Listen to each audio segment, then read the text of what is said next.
My name's Scott Cannon, and I spent over 11 years incarcerated in Oregon due to wrongful conviction. I was arrested in November of 1998, November 24th actually, and charged with 3 counts of aggravated murder in connection with the execution style shooting of 3 people less than 24 hours prior. I pled not guilty and spent the next roughly year and a half awaiting trial in county jail. After announcing to the press that they were seeking the death penalty, the prosecution offered me a plea bargain,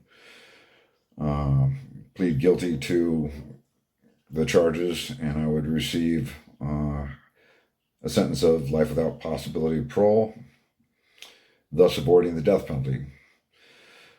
I declined, and after a 6-week jury trial, was convicted.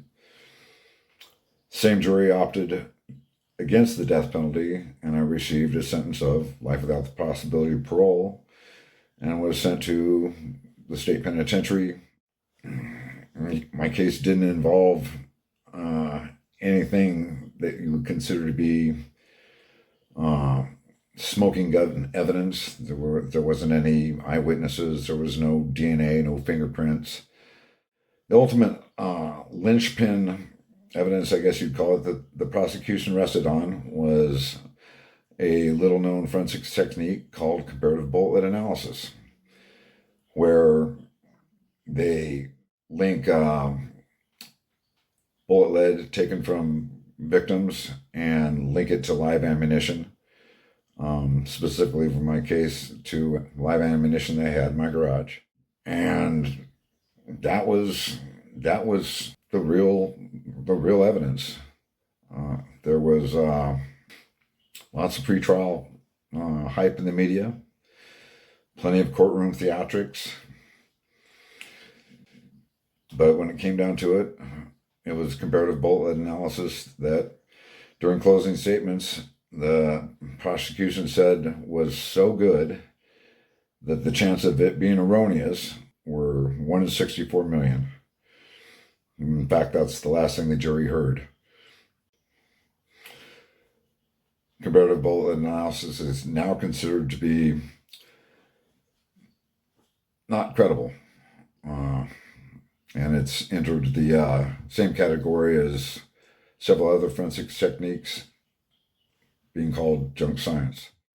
My conviction was overturned in September of 2009, and in December of 2009, the charges against me were dropped, and I was released.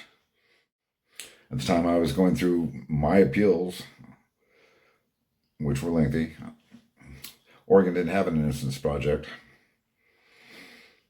and I was very much alone. I felt that way. I would have given anything for a program like the Oregon Innocence Project. What they do for people wrongfully convicted is priceless.